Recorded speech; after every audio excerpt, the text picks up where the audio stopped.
साथियों नमस्कार। स्वस्तिक के ऑनलाइन प्लेटफॉर्म में आप लोगों का हार्दिक स्वागत है, अभिनंदन है। साथियों हमने पिछली कक्षाओं में बहुत सारा पाठ पढ़ लिया था, यानी कि संस्कृत के विषय में बहुत कुछ जान लिया था। हमने पाणिनि, कात्यायन, पतंजलि इत्यादि मुनियों के बारे में जाना। पाणिनि के माहेश्वर सूत्रों जो कि भगवान शिव के डमरू से निकले हैं, उन 14 सूत्रों के बारे में जाना। हमने प्रत्याहार निर्माण विधि को पढ़ा, हमने उच्चारण स्थानों को पढ़ा और भी हमने वर्णमाला को पढ़ लिया। अभ्यंतर प्रयत्न और बाह्य प्रयत्नों को भी हमने पढ़ लिया साथियों। अब हम पढ़ेंगे संधि के विषय में। तो साथियों आज हमारा पहला जो टॉपिक है वो है संधि। तो समझेंगे हम संधि क्या होती है, कितने प्रकार की होती हैं, संधि के भेद कितने होते हैं और भेदांतर भेद कितने होते हैं, हमसे संधि से संबंधित किस प्रकार के प्रश्न परीक्षा में पूछ सकता है, ये सारी चीज़ों को हम जानेंगे, समझेंगे। आज का टॉपिक आपके रीड के लिए बहुत ही इम्पोर्टेंट रहने वाला है। तो आज हम संधि के विषय में पढ़ेंगे साथियों। संधि क्या होती है, किसे कहते हैं और संधि की परिभाषाएं क्या है, संधि के प्रकार कितने हैं, समस्त चीज़ों को हम जानेंगे साथियों। पहले सबसे पहली चीज़ मैं आपको बता दूं कि संधि होती क्या है। देखिए संधि किसे कहते हैं, संधि होती क्या है। नॉर्मल सी चीज़ आज तक हम पढ़ते आए हैं। राम एवं सीता दो शब्दों को यदि पास पास लिख दिया जाए और समास किया जाए तो दो शब्द हैं, राम एवं सीता, दोनों अलग अलग शब्द हैं। इन दोनों का यदि समास किया जाए तो सीता राम ऐसा बनता है। तो सीता राम जो बना ये संधि नहीं हुई। ये दो शब्दों का मिलन हो तो संधि नहीं होगी, दो वर्णों का मिलन हो तब संधि होगी। अर्थात अ एवं अ मिल के दीर्घ आ हो जाए, अ एवं ई मिल के ए हो जाए, ऐसा कोई वर्णों के अंदर यदि मेल हो और कोई विकार उत्पन्न हो जाए, कोई नया वर्ण आ जाए, कोई नया परिवर्तन हो जाए, तभी उसे हम संधि कह सकते हैं। संधि का मतलब होता है जोड़, मिलन, मिलना, एक दूसरे में अंतर्निहित होना, यही संधियां हैं साथियों। हम समझेंगे पहले शास्त्रगत परंपरा के अनुसार शास्त्रोक्त संधि की क्या परिभाषा है, हम इसे समझेंगे, जानेंगे। देख लीजिए सबसे पहले संधि की परिभाषा यहाँ पर लिखी गई है। तो सर्वप्रथम यहाँ पर संधि की परिभाषा के विषय में हम समझेंगे। देख लीजिएगा यहाँ पर सबसे पहले परिभाषा में यहाँ पर एक परिभाषा है छोटी सी, बहुत ही बढ़िया। इस परिभाषा को जानने से पहले हम अपनी परिभाषा में आपको एक परिभाषा बता रहा हूँ। ये रही परिभाषा कि परः सन्निकर्ष संहिता यहाँ पर लिखी हुई है, परंतु वर्णानाम यहाँ पर लिख रहा हूँ साथियों, वर्णानाम मेलनम संधि, वर्णानाम मेलनम संधि, यानी कि वर्णों का जो मेल है वही संधि है साथियों। क्या है? वर्णों का मेल ही संधि है। ये हमें कई किताबों में इसकी जानकारी मिलती है कि वर्णों के मेल को ही संधि कहते हैं। अब हम जानेंगे यहाँ पर शास्त्रोक्त वास्तविक परंपरा और परंपरागत जो यहाँ पर परिभाषा दी है, और लघु सिद्धांत आदि पुस्तकों में भी इसकी ये परिभाषा मिलती है, प्राप्त होती है। वो ये रही परः सन्निकर्ष संहिता। क्या कहा? परः सन्निकर्ष संहिता, अर्थात यहाँ लिखा हुआ है अर्थात वर्णों की, किसकी? वर्णों की, शब्दों की नहीं, वर्णों की। अच्छा, वर्ण कितने प्रकार के होते हैं? दो प्रकार के, स्वर एवं व्यंजन, अर्थात स्वरों अथवा व्यंजन, स्वरों के बीच में अथवा व्यंजनों के बीच में अथवा स्वरों एवं व्यंजनों के बीच में। ध्यान देना, वर्णों की यानी कि किन्हीं दो वर्णों की अत्यधिक निकटता को संहिता कहा जाता है। परः सन्निकर्ष संहिता, अर्थात वर्णों की अत्यधिक निकटता को, सामीप्यता को, सन्निकटस्थ वर्ण यदि कोई हो तो वो निकटता जो है वही संहिता है। संहिता का तात्पर्य होता है संधि, संधि का ही पर्यायवाची शब्द है संहिता। तो आपको पता चल गया कि संहिता का मतलब ही संधि है। परीक्षा में प्रश्न ऐसे पूछता है परिभाषा से संबंधित कि परः सन्निकर्ष परः सन्निकर्ष डैश डैश डैश डैश। अ शब्द में आपको ऐसे ऑप्शन दे देगा, अ दे देगा संधि, ब देगा संहिता और स देगा अ ब उभयम और द ऑप्शन में दे देगा किमपि न। तब साथियों आप क्या करेंगे, ये अ हो गया, ये ब हो गया, अ हो गया संधि, ब हो गया ऑप्शन संहिता, स ऑप्शन हो गया अ एवं ब दोनों और द ऑप्शन हो गया किमपि न। तो आप क्या करेंगे, ज्यादातर छात्र यहाँ पर मात खा जाते हैं और वो अ एवं ब दोनों ही उत्तर राइट है करके इसको करके आ जाते हैं राइट करके, परंतु वो गलत हो जाएगा साथियों। कारण कि ये परिभाषा स्वयं लिख रहा है, इस परिभाषा में लिखा हुआ है कि परः सन्निकर्षः संहिता। तो परिभाषा अंतर्गत जो शब्द होगा वही मान्य किया जाएगा साथियों। अर्थात संहिता का मतलब संधि होता तो है, गलत नहीं है, परंतु फिर भी जो मूल परिभाषा है वही से प्रश्न पूछा है। तो परः सन्निकर्षः, यदि आप अ एवं ब दोनों करेंगे तो अ में क्या है संधि, अच्छा मैं संधि यहाँ कर दूं, और ब में क्या है संहिता, और अच्छा मैं संहिता या, तो परः सन्निकर्षः संधि संहिता ऐसा तो नहीं बनेगा वाक्य। अर्थात यहाँ पर मात्र संहिता शब्द ही राइट माना जाएगा। तात्पर्य ये समझना आप ये इस परिभाषा का कि परः सन्निकर्ष संहिता, इस परिभाषा का तात्पर्य मात्र इतना सा है कि दो वर्णों की अत्यधिक वर्णों की अत्यधिक निकटता को संहिता कहा जाता है, अर्थात संधि कहा जाता है। संधि का ही पर्यायवाची है संहिता, संहिता बना संधि। अच्छा ये समझेंगे हम कि वर्णों की अत्यधिक निकटता क्या होती है। क्या, जैसे कि अ एवं क को मैंने इसे पास पास लिख दिया, ये दोनों निकट हैं, अच्छा तो इसमें संधि हो जाएगी क्या, नहीं साथियों। निकटता से तात्पर्य ऐसा नहीं है कि दोनों को पास में लिख दिया तो निकट है इसलिए संधि कर देंगे, नहीं नहीं। वर्णों की निकटता से तात्पर्य है, यहाँ पर लिखा है कि परः सन्निकर्ष, सन्निकर्षों का तात्पर्य ये है, वर्णों की निकटता से तात्पर्य है कि किन्हीं दो वर्णों का आपस में निकटस्थता हो। और वो निकटता कैसे मानी जाएगी, वो निकटता मानी जाएगी उनके उच्चारण स्थान पर, उनके आभ्यंतर प्रयत्नों पर, उनके बाह्य प्रयत्नों पर।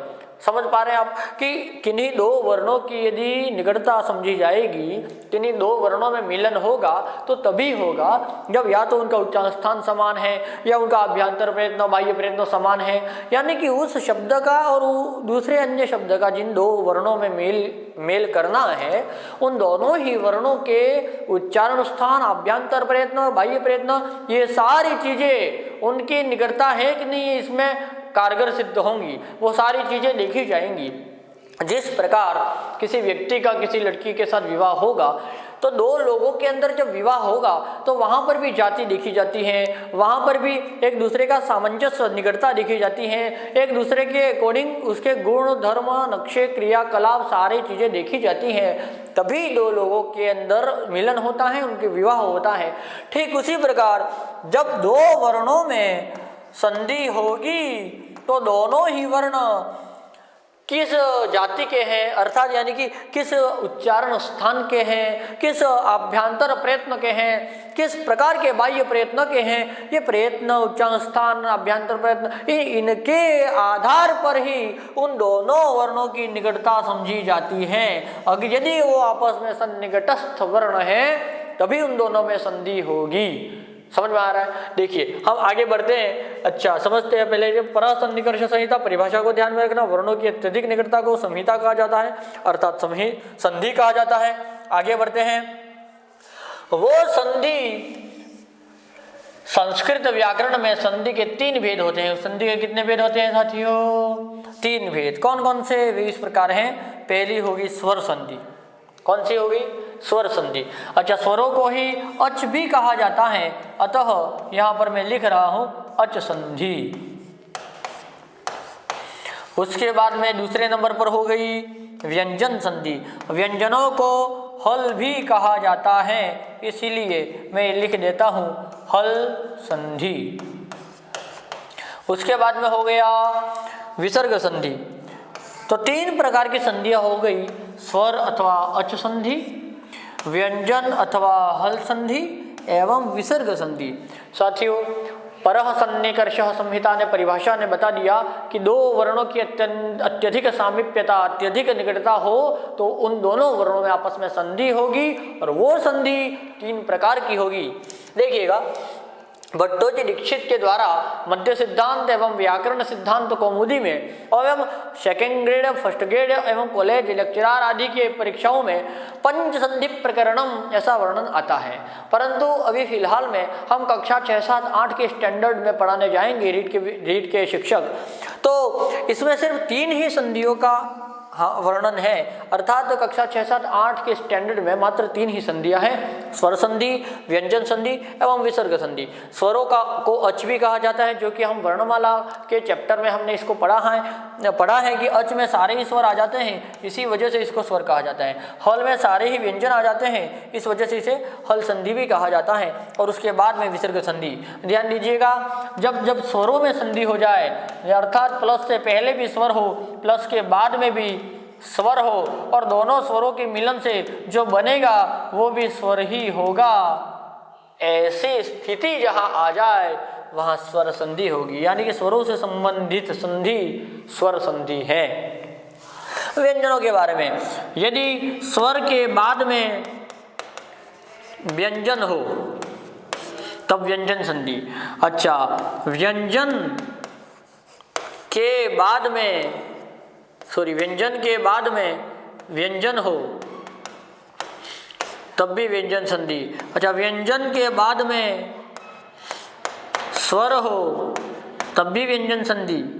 समझ में आ रहा है? यानी कि व्यंजन आ गया तो व्यंजन संधि, मात्र स्वर ही स्वर हो तो स्वर संधि। और विसर्ग संधि यानी कि विसर्ग से संबंधित जब कोई काम किया जाए, विसर्ग को मान करके विसर्ग का उ हो जाए, या विसर्ग का स हो जाए, अथवा विसर्ग को र हो जाए, अथवा विसर्ग लुप्त हो जाए, विसर्ग लोप हो जाए, ऐसी स्थितियां जहां बने, विसर्ग से संबंधित कोई विकार हो, तब वहां विसर्ग संधि हम मानेंगे। ठीक है साथियों, संधियां 3 प्रकार की होती हैं, स्वर संधि अथवा अच संधि, व्यंजन अथवा हल संधि एवं विसर्ग। स्वर, व्यंजन, विसर्ग, ऐसा अच, हल, विसर्ग ऐसा भी बोल सकते हैं। समझ में आ गया? चलो आगे बढ़ते हैं। अब ये समझते हैं कि स्वर संधि में संधियां 8 प्रकार की होती हैं। कौन कौन सी देख लीजिए। दीर्घ संधि, गुण संधि, वृद्धि संधि, यण संधि, अयादि संधि, प्रकृति भाव संधि, पूर्व रूप संधि, पररूप संधि। ये 8 प्रकार की संधियां हम स्वर संधि के चैप्टर में पढ़ेंगे साथियों। तो एक एक करके हम इनको जानेंगे। सबसे पहले स्वर संधि में दिखाई गई इस दीर्घ संधि को हम पढ़ेंगे। तो आज हम दीर्घ संधि के विषय में जानेंगे। आपको पता चल गया कि स्वर संधि, पूर्व में तो संधियां 3 प्रकार की होती हैं, स्वर संधि, व्यंजन संधि एवं विसर्ग संधि। स्वर संधि में 8 प्रकार की संधियां होती हैं, और उसमें भी पहली जो संधि है वो दीर्घ संधि है। हम दीर्घ संधि के विषय में जानेंगे आज। तो हम पढ़ते हैं सबसे पहले दीर्घ संधि को। ध्यान दीजिएगा, दीर्घ संधि हम पढ़ते हैं। अब दीर्घ संधि में पाणिनि ने कोई सूत्र दिया है। ध्यान दीजिएगा साथियों, कोई भी चीज हम पढ़ेंगे ना तो अकॉर्डिंग टू पाणिनि होगा। यानी कि पाणिनि ने हर चीज को, व्याकरण की हर बड़ी बड़ी चीज को, लंबे वृत्तांतों को, लंबी किसी बात को पाणिनि ने सूत्रों में बोला है और बहुत ही शॉर्ट में बोला है। हम पाणिनि के अनुसार यदि चलेंगे, पाणिनि ने जो सिस्टम बनाया है उस सिस्टम के अनुसार पढ़ेंगे तो निश्चित तौर पर हमको संस्कृत बहुत सरल लगेगी। देखिए पाणिनि ने क्या कहते हैं। पाणिनि जब दीर्घ संधि के बारे में बताते हैं तो पाणिनि एक सूत्र कहते हैं। वो सूत्र ये रहा, अकः सवर्णे दीर्घः। क्या बोला है साथियों? अकः सवर्णे दीर्घः। अच्छा, अक क्या है साथियों? अक एक प्रत्याहार है। क्या है? अक एक प्रत्याहार है। अच्छा, अक प्रत्याहार में कौन कौन से वर्ण आते हैं? तो अ, ई, उ, री, ली, इतने वर्ण, ये 5 ह्रस्व स्वर है। क्या है? ह्रस्व स्वर। कितने हैं ये? हमने जब स्वर एवं व्यंजनों का विभाजन पढ़ा, वहां पर पढ़ा है ये सब कुछ कि ह्रस्व स्वर 5 है। कौन कौन से? अ, ई, उ, री, ली। ये पांचों ह्रस्व स्वरों का दीर्घ रूप होना ही दीर्घ संधि है साथियों। ये ऊ बड़ा ऊ हो जाएगा, ये री दीर्घ हो जाएगा तो री ऐसे बन जाएगा। ये री का तो भी बड़ा रूप होता नहीं है तो री छोटा रह जाएगा, है ना। तो इनका दीर्घ रूप होना ही दीर्घ संधि कहलाता है। अच्छा समझते हैं ये क्या लिखे इसका, अक के बाद सवर्ण अक्षर आए तो क्या बोला, अक के बाद यानी कि अक प्रत्याहार के बाद कोई सवर्ण अक्षर आए तो दीर्घ एकादेश होगा। बहुत ही बढ़िया लाइन लिखी है। अकह सवर्ण दीर्घ का मतलब बताया है कि अकह यानी कि अक के बाद, अक यानी कि अक के बाद यानी अ, ई, उ, री, री के बाद अथवा एवं इसमें ये भी तो आ गए, ये भी आ गए, इनके दीर्घ रूप भी आ गए। तो अकह सवर्ण, अक के बाद कोई यदि सवर्ण अक्षर आए, सवर्ण का अर्थात आप कहीं ST, SC, OBC, general caste से, ये जाति से संबंधित मत ले लेना। मैं कहना ये चाह रहा हूँ कि सवर्ण अर्थात सवर्ण, सवर्ण उसके जैसा वर्ण, समझना। अच्छा उसके जैसा वर्ण यानी कि अ के बाद यदि कोई सवर्ण आए तो अ का सवर्ण क्या होगा, अ का सवर्ण अ होगा। अच्छा अ होगा या फिर आ हो जाएगा ज्यादा से ज्यादा, है ना, क्योंकि उसके जैसा अ के जैसा वर्ण कौन कौन से हैं, एक तो अ है और एक आ है ना। तो अक के बाद जब कोई सवर्णी आ जाए तो अकह सवर्ण दीर्घ, अक के बाद कोई सवर्ण अक्षर आ जाए तो वहां पर दीर्घ एक आदेश होगा, यानी कि अ जुड़ेगा तो दो अ नहीं होगा, एक दीर्घ आ हो जाएगा। एवं आ जुड़ेगा तब कोई और तीसरा नंबर का कोई आ है नहीं संसार में, तो इन दोनों के स्थान पर एक ही दीर्घ आदेश होगा। यहाँ पर लिख रहा है कि अ एवं अ के बाद में, अ एवं अ के बाद में अ अथवा आ हो तो अ आ के बाद में अ आ हो तो जो बनेगा वो दीर्घ आ रहेगा।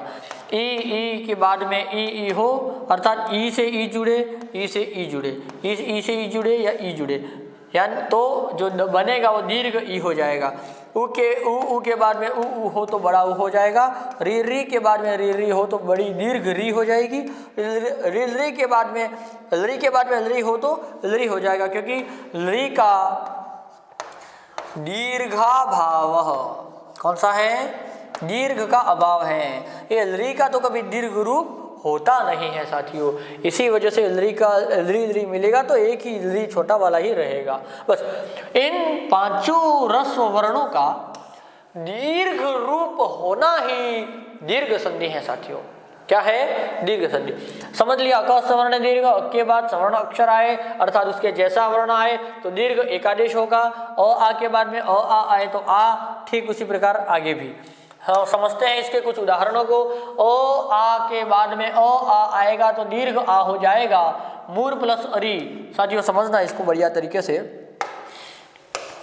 इसमें मूर के अंदर अ है और बाद में अरी का अ है। अ एवं अ मिलेगा तो दीर्घ आ हो जाएगा। अकह सवर्ण दीर्घ, अक के बाद कोई सवर्ण अक्षर आए तो दीर्घ एकादेश होगा। आ हो गया, ऊपर से मूर को मैंने जैसा था वैसा उतार लिया और पीछे से मैंने आ और अ एवं अ दोनों मिलेंगे, ये दोनों एक दूसरे में अंतर्निहित हो जाएंगे, दोनों एक दूसरे में मिल जाएंगे, मिट जाएंगे, अंतर्निहित हो जाएंगे, तब इन दोनों से जो बनेगा वो आ बना। पीछे जो री था उसको मैंने लिख दिया। तो जब इसको जोड़ेंगे तो क्या बनेगा, ऐसा नहीं बन जाएगा। मु आधे र में आ जुड़ेगा तो मुरारी बन जाएगा। ठीक है, चलिए आगे बढ़ते हैं। उसी प्रकार देव प्लस आलय, क्या है, देव के अंदर ओ है, निकाल के मैंने बाहर रखा है तो व्यंजन वर्ण आधा हो जाएगा। आगे क्या है, आलय है ना। ओ एवं आगे वाला आ दोनों जुड़ेगा, एक दूसरे में मिलेगा तो आ हो जाएगा, दीर्घ आ आदेश हो जाएगा। आगे से मैंने देव को जैसा था वैसा उतार लिया है, पीछे से लय को लिख दिया है। जब इसको जोड़ेंगे अपन तो ऐसा नहीं बन जाएगा, जोड़ेंगे तो जब भी हम इसे जोड़ेंगे तो ये ऐसा नहीं हो जाएगा, दे व के अंदर आ जुड़ेगा तो देवा, पीछे लय जोड़ देंगे देवालय, ऐसा बन गया। ठीक है, ठीक है, आगे बढ़ते हैं। विद्या के अंदर आ है, बोलो। विद्या के अंदर क्या है? आ है। पीछे अर्थी का अ है। ठीक है, जब दोनों आ एवं ओ मिलेगा तो आ दीर्घ आ हो जाएगा। ठीक है, दीर्घ आ मैंने कर दिया। आगे जैसा था वैसा उतार दिया, विद्या। आगे ये अ एवं ये अ, ये दोनों तो मिल गए तभी तो आ बना। पीछे थी लिख देता हूं मैं, जैसा था वैसा वैसा। जब ये जुड़ेगा तो ऐसा नहीं बन जाएगा, विद्यार्थी, ऐसा बन जाएगा। ठीक है, ठीक उसी प्रकार शैव प्लस अंक हो, वो के अंदर ओ है, आगे भी ओ है, ये ओ जाके इस वो के अंदर जो ओ है उसे मिलेगा तो वो इसमें मिल जाएगा तो आ बन जाएगा। तो ऐसा रूप बन जाएगा, शैव वा, ऊपर अनुस्वार वापस लिख देंगे, शैवांक हो गया। महा प्लस आत्मा क्या बन जाएगा? महात्मा। और उत्तर प्लस अयन क्या बनेगा? उत्तरायण। साथियों, हमारे संस्कृत भाषा में एक नियम है, जब किसी शब्द में र एवं श हो तो उसके पीछे आने वाले न को ण हो जाता है।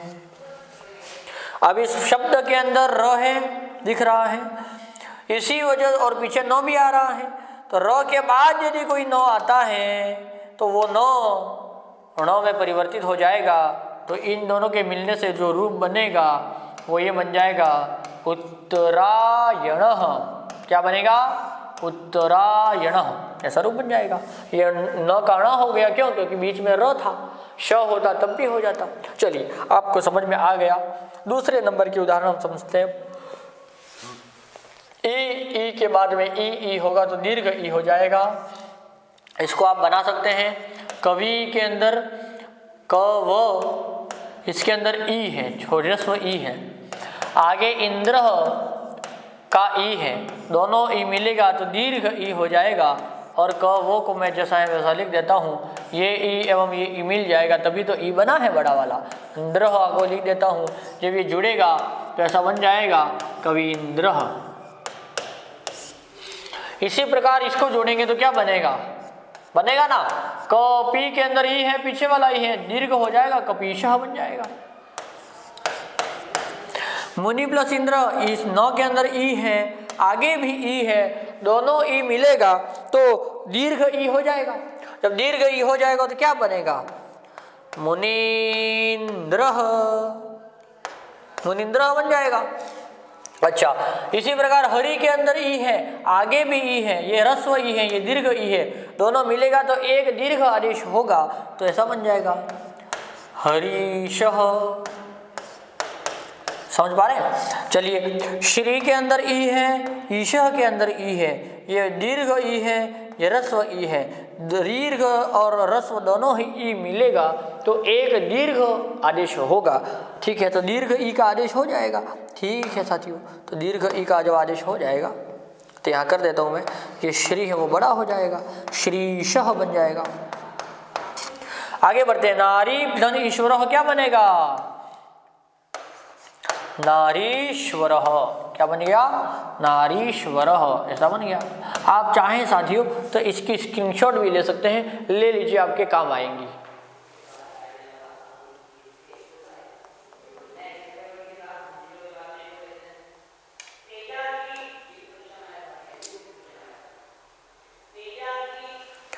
चलिए आगे बढ़ते हैं। अभी ऊ से ऊ मिलेगा तो दीर्घ ऊ हो जाएगा। देखते हैं, भानु प्लस उदय क्या बनेगा? भानुदय बन जाएगा। ठीक है, कोई दिक्कत नहीं है। लघु प्लस उत्तरम क्या बनेगा? लघुत्तरम। क्या बन गया? लघुत्तरम। ये घू बड़ा हो गया। अच्छा, स के अंदर ऊ है, बोलिए, है ना, ये स के अंदर ऊ है, नीचे मैंने हटा के बाहर रख दिया निकाल के। आगे उक्ति का ऊ है, उक्ति का ऊ आगे है, उक्ति कर दिया। ऊ मिलेगा तो दीर्घ ऊ हो गया, है ना। अच्छा, जब मिलेगा तो क्या होगा, दीर्घ उ होगा तो सूक्ति ही, क्या हो गया, सूक्ति ही, ऐसा बन गया। वधु प्लस उत्सव क्या बन जाएगा, ये दीर्घ एक आदेश हो जाएगा तो वधूत्सव बन गया, वधूत्सव हो गया साथियों। ठीक उसी प्रकार हम आगे बढ़ेंगे, आप इसका भी चाहो तो स्क्रीनशॉट ले सकते हैं। चलिए आगे बढ़ते हैं अपन। री री से री री मिलेगा तो दीर्घ री हो जाएगा, मात्री के अंदर री है, मात के अंदर री है और आगे भी ऋणम का री है। जब दोनों ही री मिलेगा, दोनों ही री मिलेगा तो दीर्घ री हो जाएगा, ऐसा इसकी री की पूछ लंबी हो जाएगी। आगे क्या कर दिया, मात का मात है, पीछे दीर्घ री है, ये दोनों री मिल गया तभी तो बड़ा री बना है, ऋणम पीछे लिख देंगे। जब इसको हम जोड़ेंगे तो ऐसा नहीं बन जाएगा, मात ये आधे तो हमें दीर्घ री मिल जाएगा तो मातृ णम मातृणम, ऐसा रूप बन गया। ठीक है, उसी प्रकार यहाँ पर क्या करेंगे, धात्री, ये आधे तो ये री, इस री में ये री मिलेगा, धात्रीकार हो गया। पितृणम क्या बनेगा, पित, ये री है वो इसमें आगे मिल जाएगा जाकर के, तो पितृणम हो गया। और आगे बढ़ते हैं, होत्री प्लस ऋणम क्या बनेगा, होत्रीणम हो गया। ठीक है, और कर्तरी प्लस ऋणम, देखिए कर्तरी आधा तो है, इसके अंदर री है, निकाल के मैंने बाहर रखा है। आगे ऋणम का ऋणम है, लिख दिया मैंने ऋणम। ये दोनों री आपस में मिल जाएंगे तो दीर्घ री बन जाएगा, है ना। जब दीर्घ री बनेगा और आगे कर, ऐसा कर दूं मैं, ऋणम पीछे लिख देते हैं, जब जुड़ेगा तो ऐसा नहीं बन जाएगा, कर त्रिणम, कर त्रिणम, ऐसा जो ऐसा हो गया। ये समझ में आ रहा है साथियों। ठीक उसी प्रकार हम आगे भी बढ़ सकते हैं, लरी लरी वाला रूप देख लेते हैं। लरी से जब लरी मिलेगा तो अब दीर्घ ली तो होगा नहीं, क्योंकि यहाँ पर रस्व ही होता है, लरी का कभी भी दीर्घ रूप नहीं होता है। तो गमलरी के अंदर जब लिकार मिलेगा, ध्यान दीजिएगा यहाँ पर गमलरी प्लस लिकार, ये लरी एवं ये लरी दोनों जब मिलेगा तो एक ही लरी बचेगा, दोनों के मिलन से एक ही लरी बचेगा। तो चल एक ही लरी बचा तो मैंने कारह पीछे लिख दिया, गमलरी कारह। आगे बढ़ते हैं, षडलरी प्लस लिकार, ये दोनों ही लरी मिलेगा तो एक लरी हो जाएगा, ये दोनों लरी आपस में जुड़ गए, मिल गए, समाप्त हो गए तो एक ही लरी बचा। आगे शद और फिर पीछे कारह, जब जुड़ेगा तो क्या बन जाएगा, शद लरीकारह, ऐसा रूप बन जाएगा। सरल है, दीर्घ संधि का, इसमें दीर्घ संधि है सब में। ये लरी लरी मिलेगा तो लरी वर्ण हो गया, लरी वर्ण। ठीक है, मुच्चलरी वर्ण क्या बन गया, देख सकते हैं आप, चाहे तो स्क्रीनशॉट ले लीजिए। मुच्चलरी वर्ण, मुच्चलरी वर्ण ये हो गया। अब ये समझते हैं, देखिए ये आपके लिए डिफिकल्ट है थोड़ा सा। होत्री है और पीछे लरिकारह है, होत्री प्लस लरिकारह। अरे गुरुजी ये क्या कर दिया, री के साथ में री मिलता तो हम दीर्घ री कर देते। अच्छा, री के साथ में री मिला तो हमने उसका रस्व रूप ही री कर दिया, परंतु कभी भी हमने री के साथ में री को मिलाते हुए नहीं देखा। तो ऐसा रूप यदि दे दे परीक्षक तब क्या करेंगे, देखिए साथियों यहाँ पर मैं आपको समझा देता हूँ। आपने तीनों मुनियों का परिचय पढ़ा है ना, कि पाणिनि ने कुछ सूत्र कहे हैं, उसके बाद में कात्यायन ने कुछ वार्तिक कहे हैं, उसके बाद में सूत्रों एवं वार्तिकों पर टिप्पणी भाष्य करने के लिए पतंजलि ने महाभाष्य लिखा है। ध्यान से सुनिएगा, जब पाणिनि ने अकह सवर्ण दीर्घ ऐसा बोल दिया कि अक के बाद कोई सवर्ण अक्षर आ जाए तो उनकी आपस में सवर्णता के कारण दीर्घ एक आदेश होगा। लेकिन यहाँ पर यह भी ध्यान रखिएगा कि जब ये किसने बोला कि होत्री, री के पीछे ये रहा, री के बाद में यदि री आएगा तो क्या करना, इसे बताने के लिए कात्यायन ने एक लाइन लिखी है। वो ऐसी लाइन है कि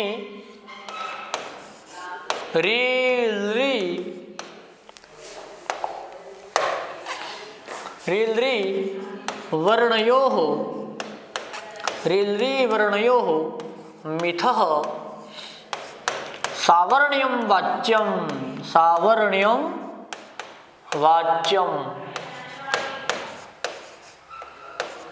ऋ वर्णयोः मिथः सावर्ण्यं वाच्यम, अर्थात री एवं ऋ इन दोनों में भी आपस में सवर्ण संज्ञा मानी जाए। ऐसा किसने बोला? कात्यायन ने। पाणिनि ने तो बोल दिया कि अक के बाद यानी कि अ ई उ ऋ के बाद में यदि उनके जैसा सवर्णी कोई अक्षर आए तो उन दोनों में सवर्ण संज्ञा के कारण दीर्घ रूप होगा। लेकिन फिर भी यहाँ पर क्या हो गया कि मिथः सावर्ण्यं वाच्यम कह दिया तो री एवं ऋ में सवर्ण संज्ञा हो जाने के कारण ये री एवं ऋ जब मिलेगा तो दोनों की सवर्ण संज्ञा क्या होगी? दोनों की सवर्ण संज्ञा होगी, ऐसा बोला गया कि दोनों की सवर्ण संज्ञा मानी जाएगी। तो इनका कोई दीर्घ रूप होगा। अच्छा, तो ऋ का तो दीर्घ रूप कोई होता नहीं है क्योंकि ऋ हमेशा छोटा ही रहता है, परंतु री का दीर्घ रूप हो सकता है। तो ठीक है, जिसका होता है उसी का कर देंगे। तो कर दिया, ठीक है, क्या कर दिया? दोनों का मिला करके हमने दीर्घ री कर देंगे। जब री मिलेगा तो दीर्घ री हो जाएगा। तो यहाँ पर भी जब हमने बनाया कि होत्री प्लस लृकारः किया तो इन दोनों के मिलन से जो बना वो दीर्घ री बनेगा, क्योंकि री का ही तो दीर्घ रूप होता है, री का होता नहीं है। तो यहाँ पर रूप जो बनेगा वो ऐसा बन जाएगा होत्रीकारः। समझ में आ गया साथियों? ठीक है, बस इतनी सी ही बात यहाँ पर लिखी गई है और इतना ही बताया गया है। आपको शुरुआत से पता चल गई कि दीर्घ संधि किसे कहते हैं कि अक के बाद कोई सवर्ण अक्षर आ जाए। यही बात है कि अक के बाद कोई सवर्ण अक्षर आ जाए तो बस वही